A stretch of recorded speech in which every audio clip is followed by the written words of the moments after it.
Já, þá höldum við áfram. Ég langaði kannski aðeins að bæta við í Magnús sagði, það var að tala byggningskapelin, númerreglur, að þetta system síðan notað áfram inn í PIM-módelin og þeir eru svona að byggra sig inn í PIM og það notaður áfram þetta númerreglur setja inn í gagnagrunnana eins og tekla og slíkt. En seinni fyrirlesarinn Magnús Snorrason, brunahönnuður hérna á Grís. Magnús? Davíð Snorrason fyrirlesarinn. Davíð Magnús. Það búinn að vera að tala í kaffinu þínu? Hann ætlar að kynna sig sjálfur þannig ég gefa honum orðið. Já, ég heiti Davíð Snorrason, brunahönnuður hjá Grís. Ég ætla að tala við ykkur fara núna meira inn í brunahönnunina eða brunamál og skoða Ísland versus Noreg og en ég ætla ekki að fara að tala út frá verkefnunum beint. Ég náttúrulega með þau auðvitað á bakvið en ég ætla að fara aðeins í gegnum reglugerðina og munin og svona. Og hér er náttúrulega fólk sem hefur margir að unni mikið í Noregi, aðri minna, þannig að við förum svona mitt á milli og svo í umræðinu og eftir þá getum við þeir sem hafa reynslu sögur getur sagt okkur þá aðeins frá þessu svona betur. En ég ætla að ræða þetta út frá þessum spurningum. Hver er helstu munurinn á brunahönnun og brunavörnum í Noregi samanborið við Ísland og hvernig er regluverkið öðruvísi frá sjónarhorni þeirra sem vinna að hönnun brunavarna? Og hvað höfum við lært af samstarfinu við Norðmenn og svo kannski hvað höfum við eftir að læra að taka upp eftir þetta. Út af það hafa flestar af þessum stóru stofum unni mikið í Noregi og það við getum rætt það kannski eins betur á eftir. En regluverkið er eins og Magnús fór inn á, það eru plan- og byggingarlögin sem eru svona grunnurinn og þegar við vorum að byrja þá fengum við lögfræðing til að koma hingað og halda námskeið plan- og byggingarlögin og sem var að halda slík námskeið í Noregi bara til þess að setja sig inn í þessi ábyrgðir og þetta ferli. Og svo erum við reglugerðina sjálfa. Það er svona snarpur, stuttur texti eins og við myndum kalla meginreglurnar í byggingarreglunni hjá okkur og svo væletning teknísk krav til byggverk. Þá erum við komin í útlistunina betur sem eru þá viðmiðunarreglurnar en okkar texta. Þannig að það má eiginlega segja að við skellum þessu saman þá erum íslenska byggingarreglugerðina. Og í leiðbeiningunum þá kemur alltaf fremst í hverri grein, þá kemur sjálfur textinn og síðan útlistunin. Þannig að maður þarf raunverulega bara að hafa VAFTEC á borðinu hjá sér. SAG 10, Magnús er búinn að fara inn á það, en það er svona kröfur til hönnuða og fyrirtækja varðandi gæði og vinnurða og viðurkenning á hönnuðum og fyrirkomulag byggingarleyfa og yfirferð og samþykkt hönnunar.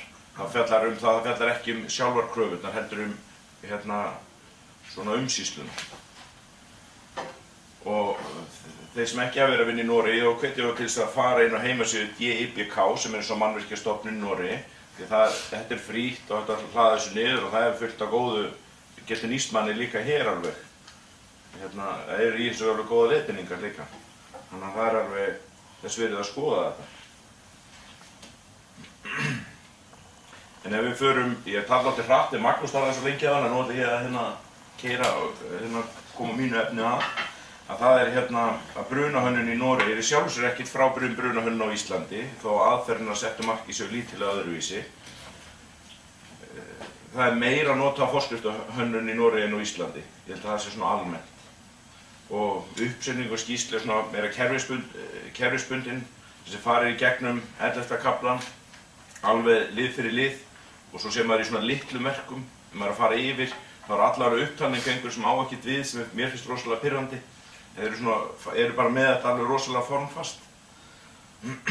Og svo myndi ég segja að bara ég nú tala út á reynslu sem að bæði vera yfirferðaraðili og hönnuður að mér meira að nota samanburðaraðferðum svona qualitative methods í Noregi þegar að vera að vinna með frávik frá TEC 10 en svona reiknilegum og tölulegum aðferðum eins og FDS-líkunum og svoleiðis.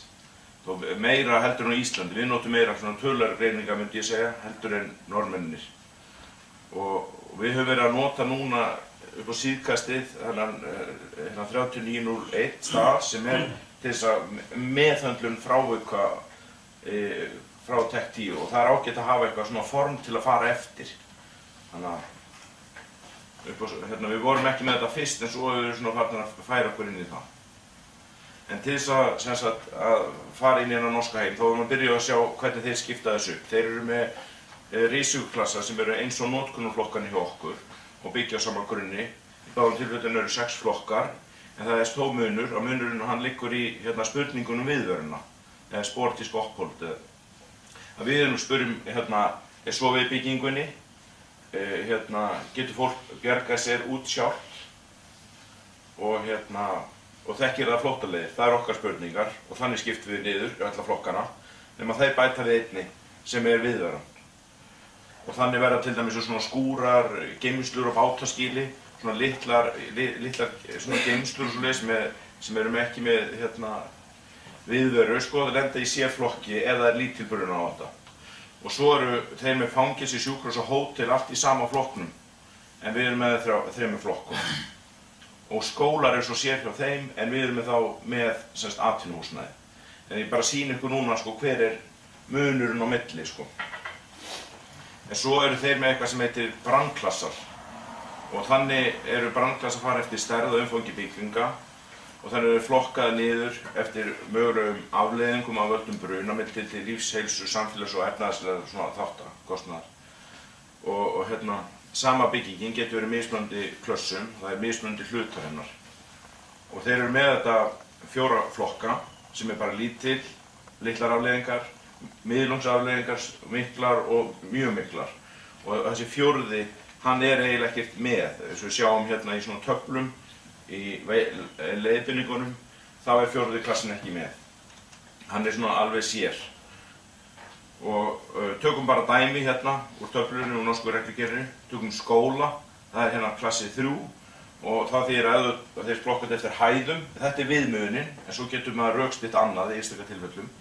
Skóli, ef hann 2 hæðir, þá hann 1 hæð og 2 hæðir, þá þetta skólinn í brandklassa 1. Svo þegar við komin yfir í 3. hæðina, þá hoppar flokk og þá koma auknar kröfur.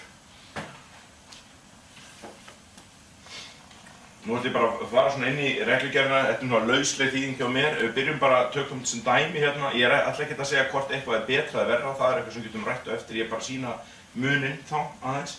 En skoðum aðeins hvernig reglugerðin sett upp. Ég var talað að vera svona, reglugerðartexti sjálfur yfirleitt stuttur og hnitmiður.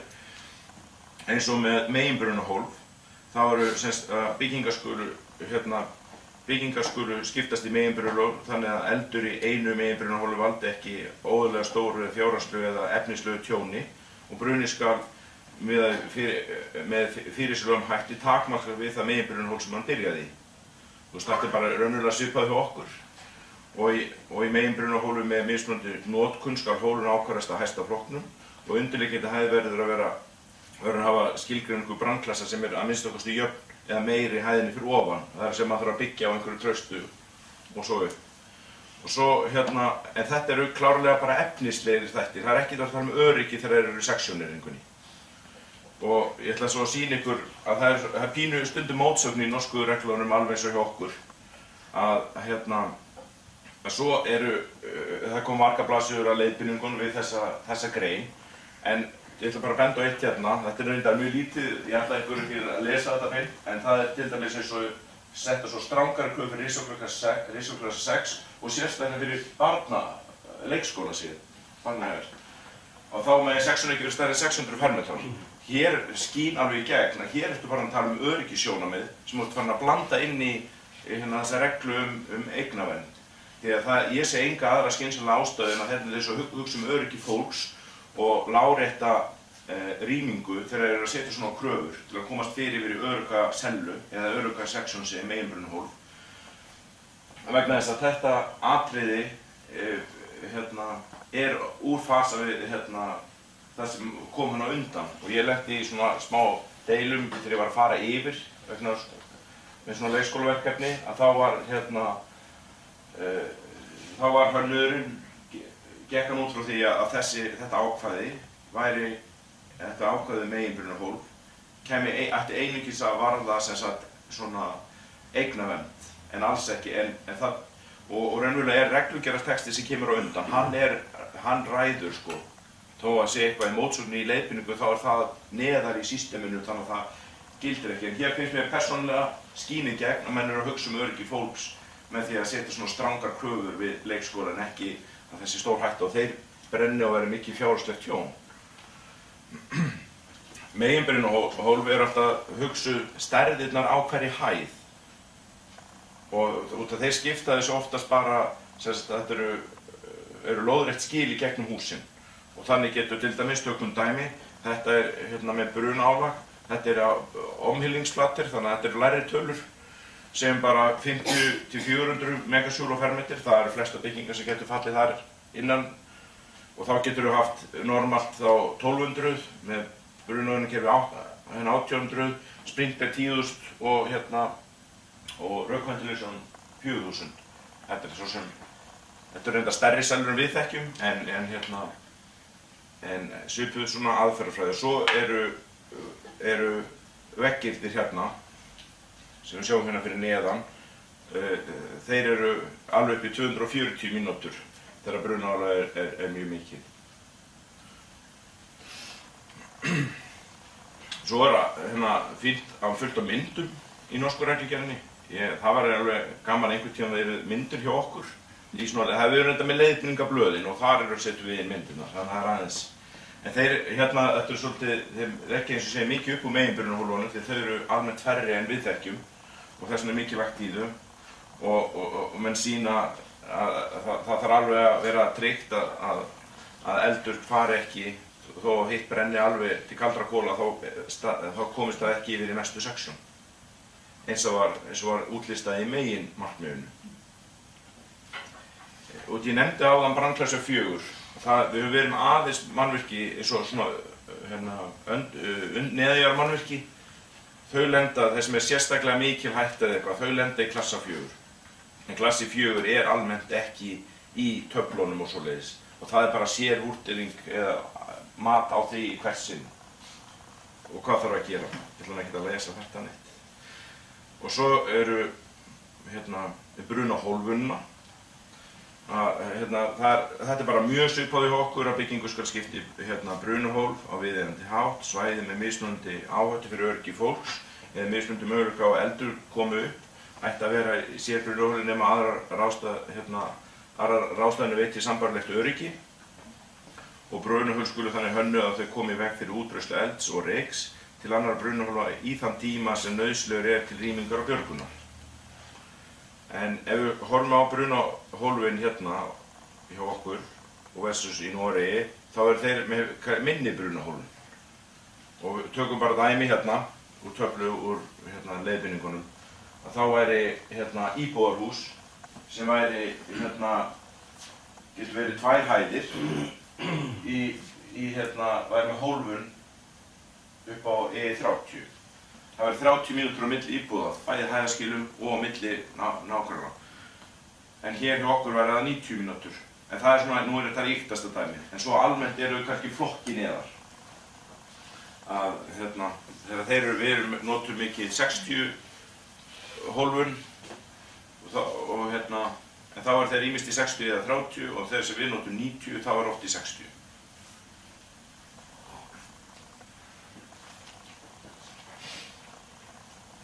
Nú förum við bara í flóttaleiðir og skipulag þeirra. Ég er bara alltaf að fara yfir hvað er svona öðruvísi og svoleiðis á milli þessa. Svo er það sem alveg nákvæmlega eins, það ræðum við ekkert sko. Á Íslandi er talað um flóttaleiðir, í Noregi tölum um römningssvæðir og flúktvæðir. Og römningssvæðir á að vera sérbrunahólf, það eru svo gangar og stígahús svoleiðis. En það mega vera svona minni rými eins og móttaka alltaf 20 fermetrar sem hluta af römningssvæði. En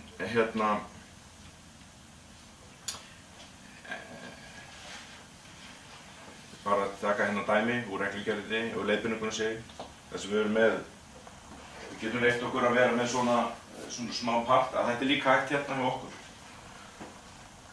sem hluta af flóttaleiðinni Og þú getur farið, þessi rými mega vera alltaf 50 fermetra sko í sprinkliföru byggingu með svona smá glerlökkun yfir í flóttaleiðina. Og svo segir Norðmenn að niðurhengt kerfisloft má ekki auka hættuna á útbreiðslu og eldútbreiðslu eða má ekki falla niður á meðan rýmingu eða björgun stendur og kröfu til brunaálags, þær koma fram í klæðningunum í norsku reglugerðinni og líka kröfu til tæknibúnaðar og þá ætlum ég sérstaklega að tala eftir strengi í flóttaleiðum og almennar kröfur reglugerðartextans. En á Íslandi þá séum við að flóttaleiðir má ekki innrétta til annars umferðar, þó má innrétta ganga til notkunar sem ekki eykur brunaálag á nokkru marki né rýrir hæfni þeirra sem flóttaleiða. Þannig að þetta svona bara mjög svipað, bara sett það fram en þetta er sama markmiði alveg klárlega. Og flóttaleiðir geta einnig verið göngleiðir opið rými byggingar sem krefjast út á neðurlýsingar. Þannig að sjáum við sko, það kannski eitt að persónulega mætti alveg kannski skipta þessu í tvennt hjá okkur að greina á milli flóttaleiða innan brunahólfa versus flóttaleiða í hreinum svæðum, eins og þeir gera. Skoðum aðeins hérna lengdir í flóttaleiðum og samanburð, þá þetta mjög áþekkt. Við erum nefnarlega og við vitum að notkunarflokkarnir passi ekki alveg risikoklassana hjá þeim, þannig ég setti hérna til að skýra notkunarflokkur 1, sem er iðnaðarinn, atvinnuhúsnæðin, það er 45, 50 hjá þeim og svo notkunarflokkur 2, það eru 30, það er hjá okkur og það er 30 hjá þeim, það er sama og svo í hótelum og svoleiðis þá erum við 5 metrum yfir þeim. En þetta er mjög áþekka svona viðmið.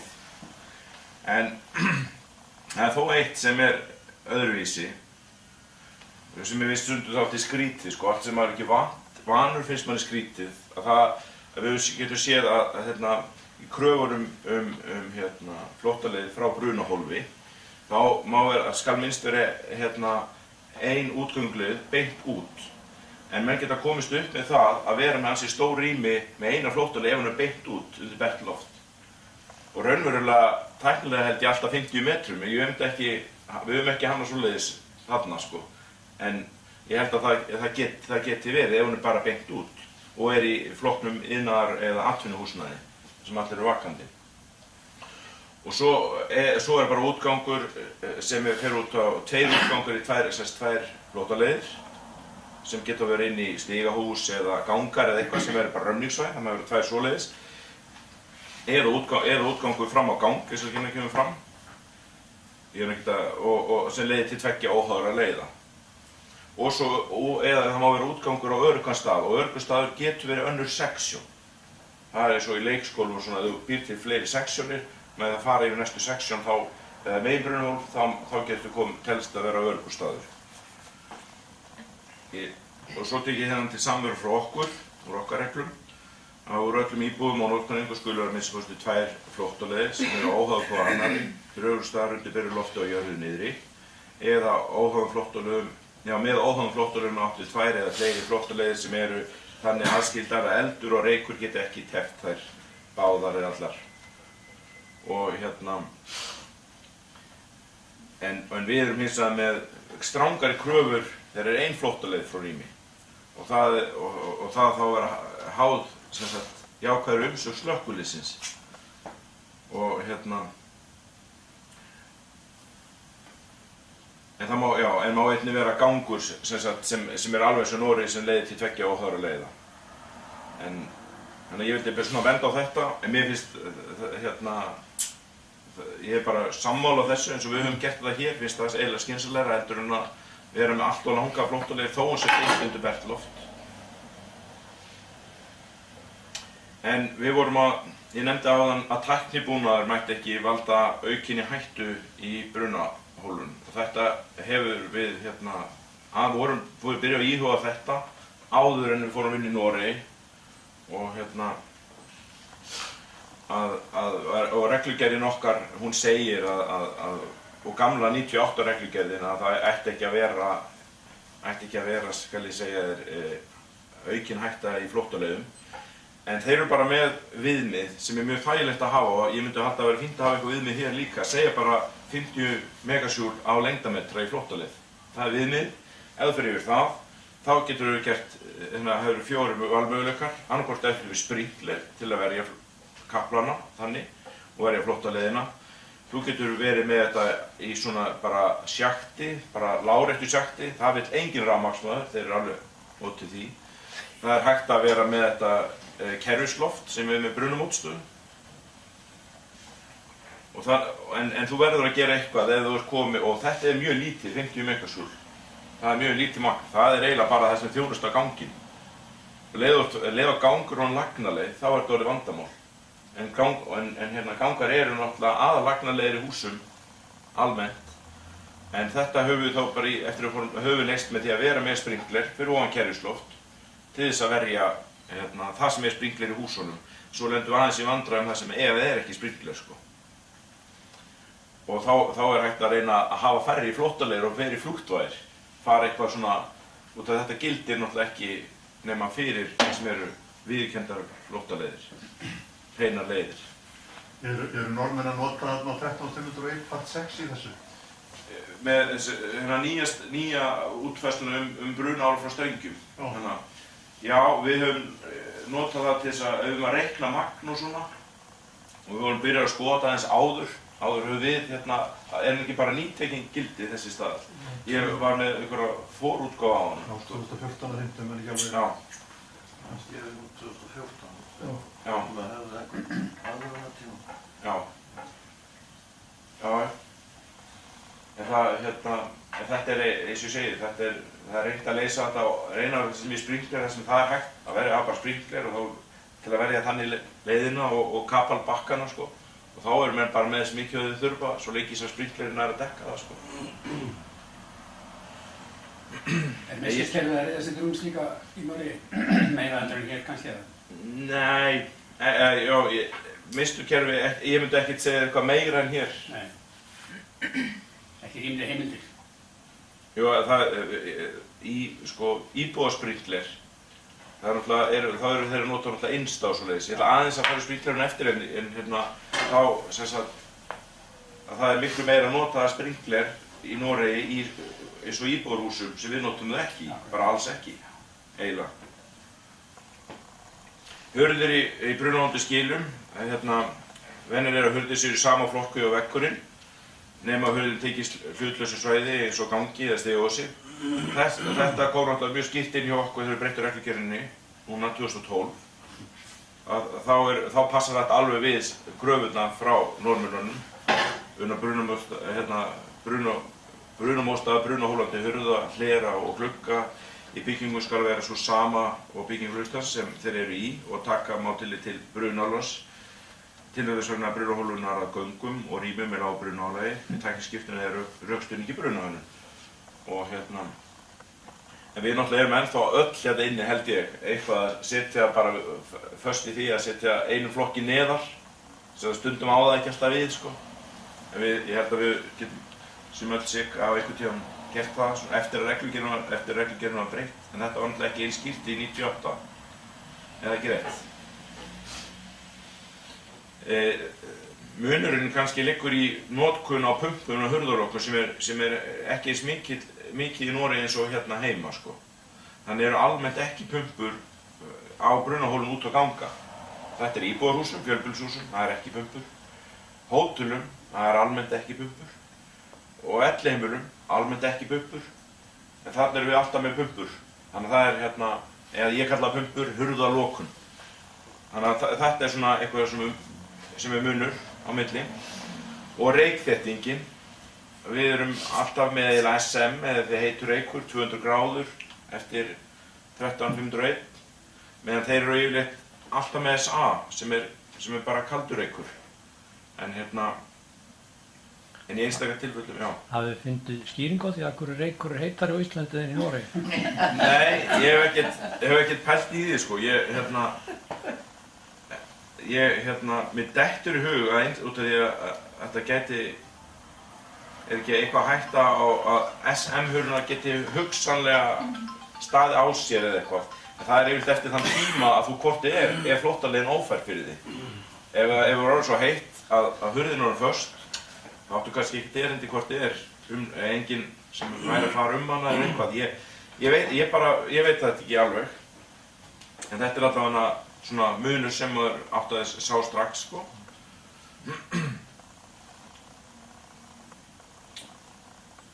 Og ef við förum í burðarverkin, þá taflan hérna úr okkar reglugerð. Hún náttúrulega alveg megin munur á henni og töflun eftir. Og ég ætla að sýna ykkur annan bara núna, svo fyrir oft tilbaka. Að þeir hérna fer að mest upp í 120 hérna á einu stað. Þeir eru komin í neðanjarðar. En það náttúrulega alveg skýring á þessu, út af því að við erum með brunahólun okkar í hæðaskilum almennt.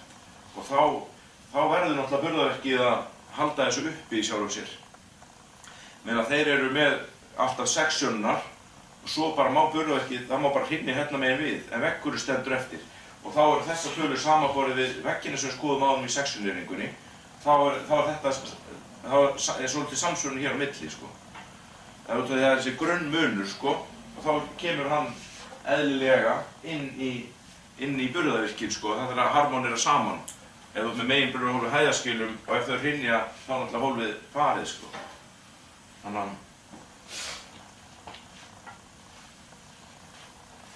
og hérna skulum við taka dæmi bara aftur. Hérna, ef það með einbýlishús, þá er það fellur undir brandklassa 1, en svo eru svona lækkunarákvæði. Þú mátt fara með henni R15, 15 mynda brunahólsstöðu. Og ég lenti einu veseni með fjölbýlishús sem voru 2 hæðir, svona lítið fjölbýli. En með bara með utanliggjandi stigum og svoleiðis að það var stór verktaki, Vætaki í Noregi sem vildi nota þetta ákvæði fyrir íbúðarhúsið. Og það í sjálfu sér væri hægt nema að mér fannst þetta alveg galið út af því að hólfun 30 mínútur. Mér fannst ekki geta verið, en reglugerðin segir þetta beint. Og þarna voru ykkur kallar sem voru búin að vera í bransunum áður en ég fæddist, sko. Þetta var mjög erfitt. Ég hringdi Árna einu til að spurja hann álit á þessu þegar ég var að rífast við þetta. Að það segir að íbúðarbyggingar sem eru innan við 2 hæðir, 1 eða 2 hæðir, mega vera með lækka flokk. Þegar flokkurinn er 30 og farin er 15. En þegar að þú ert með svo hólfun sem er 30, þá er það náttúrulega út í hött, sko. Ég veit nú ekki alveg hvernig það endaði að lokum, en það var enda sprinkluvarið og ég vissi að þessar súlur voru inn í veggjum og það var að auka vörn á þeim, þannig að ég var svo sem ekki sæmilega rólegur yfir þessu. En mér fannst bara hvernig þetta er sett fram í reglunni í leiðbeiningunum vera villandi, því þeir sem eru svona bókstafstrúar, þeir lesa bara alltaf beint þessi stendur, sko, en ekki að pæla í konseptinu á bakvið, sko, og það séu aðra reglur sem yfirskrifa þetta annar staðar í regluverkinu. Og það er ekkert hægt að deila við menn ef eitthvað stendur svona skýrt í reglunum, sko. Það er svona dæmi að mér finnst eiginlega í Noregi þeir almennt vera slakari í þessum kröfum til burðarverkja og sérstaklega að þeir eru með veikar súlur og svo endalaust mikið af hólfplötum. Þannig að mér finnst þetta hálfgerðir tannstönglar undir þessu og bruna, mér finnst það ætti að vera og ég hef oft stundum sett auknar kröfur umfram lágmarkskröfur en það mælst ekki vel fyrir almennt. Menn þekkja það alveg og átta sér leið á þú ert að rökstuða mjög vel. Og þessu tengd þá ætla ég bara að segja, þetta ég var búinn að segja með hæðaskilin. Þeir eru alltaf þessi við erum með R90 og E90